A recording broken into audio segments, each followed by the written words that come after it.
Hello guys, welcome back to my channel. I know it's been a long time since my first video. It's just been a roller coaster altogether and everything has been quite hectic. So I got done with my training. It's been about a month since I've started flying.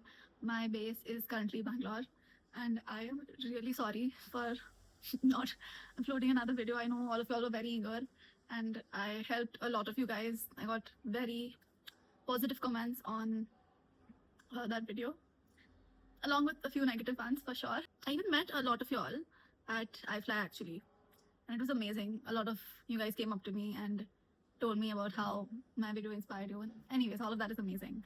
Thank you so much for the support in just one video. Now, moving ahead, this is going to be a very random, raw video about how to crack any interview in general. So you go for any airline interview. These are just going to be a few general rules about things you should do to prepare for an interview and tips you should apply for the interview. Alright, so let's get into the video.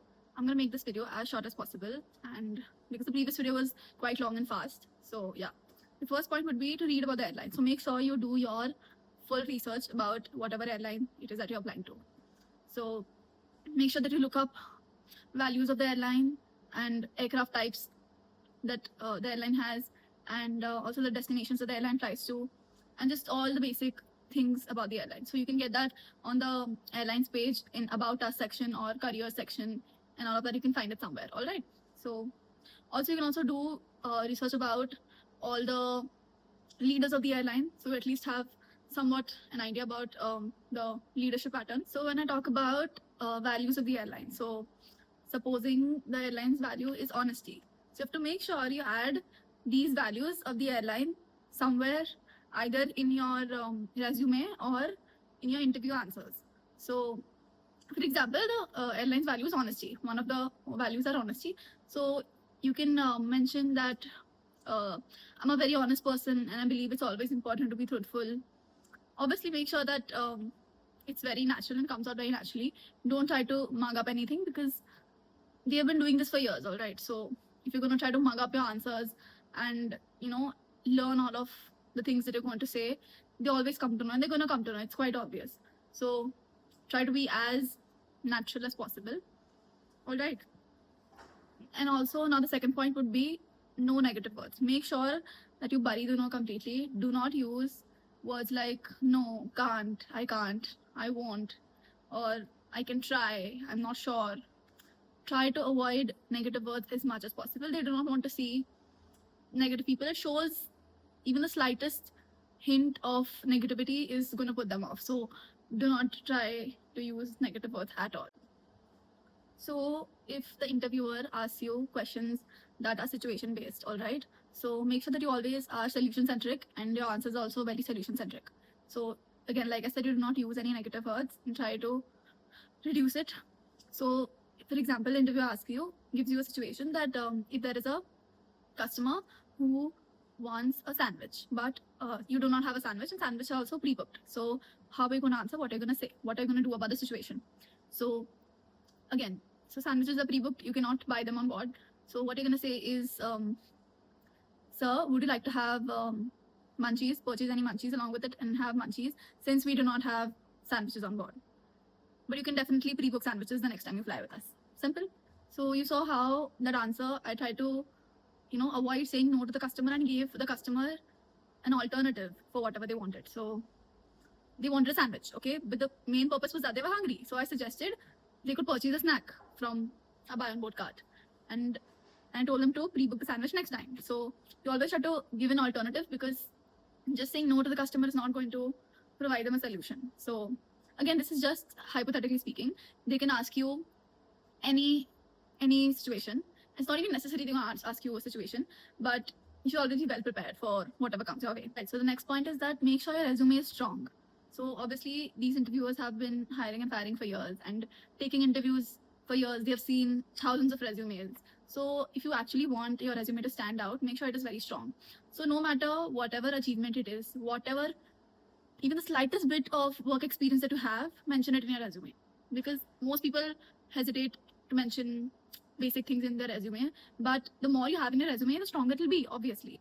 So only adding skills and what you're good at and all of that hobbies is not going to show them that, oh, you actually you have a strong personality. So try to make your resume as strong as possible, even if it is the um, slightest achievement that you have, or even a little work experience that you have in something. For example, if you've done an internship somewhere, or I don't know, worked at your father's office or your cousin's restaurant, whatever it is, whether you worked as a barista or bartender, doesn't matter. You can add it to your resume. It's going to make it strong. It's going to show that you have done something. So the next tip is that make sure that you're always trying to keep the conversation very interactive. So when the interviewer does ask you any question, make sure it's not like a question answer round, because that is not what they're looking for. They make sure the conversation is flowing very smoothly. It should not be like they ask you a question and then you give a one-line answer and that's it. Then you're waiting for them to ask you another question. No, if they ask you one question, try to elaborate as much as possible on the same question and answer. So don't keep it short. Okay, just keep elaborating answer, extending it till they ask you to stop, or till they ask you another question or cross question you. So yeah, again, don't try to keep it very, I mean, obviously it's a professional interview, but don't keep it very cut to cut. So the more you try to be friends with the interviewer and try to build a rapport with the interviewer, the more they're going to be comfortable and they're going to understand, oh yes, this person is, has potential to do well in customer service industry. Because again, what is the job of cabin crew apart from safety, security, this and that? You're also supposed to, when you do meet new people, you're supposed to interact with them, supposed to talk with them. And yeah, so it is important that you show them that you can easily, start a conversation and keep the conversation going. So yeah, don't keep the answer cut to cut and short. Just keep elaborating your answer. Sorry.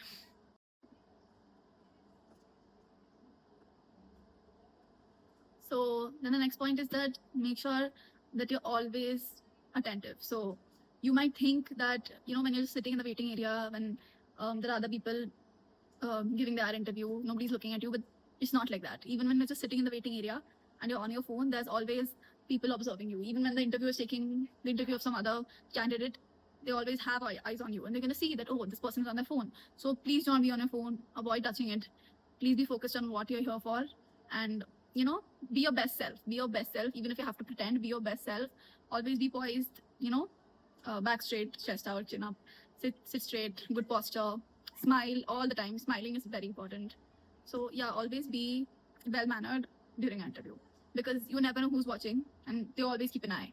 Alright, so that is it for this video. I will be back with another video. Do let me know in the comment section what type of videos you want to see and what my next video should be about. Also, one more point that I missed: confidence is very important. So again, for all of those people in my previous video in the comment section telling me that I was overconfident, it honestly doesn't matter whether you're confident, overconfident, however you portray yourself.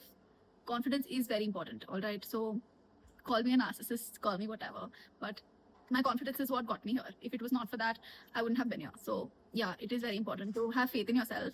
Just believe you can do this. You have worked hard for this, and regardless of what people say, whether you can't do it or whether you're too confident for cracking the interview, you should be well. You should be. And having that faith in yourself is more important than anything, because if you do not truly believe within yourself that you can do it and you can crack this interview, you probably won't. So yeah, have faith in yourself and be as confident as you can. All right, yeah, that is it for this video. I hope all of these tips does help you for your next interview, and do let me know what you want to see. All right, bye.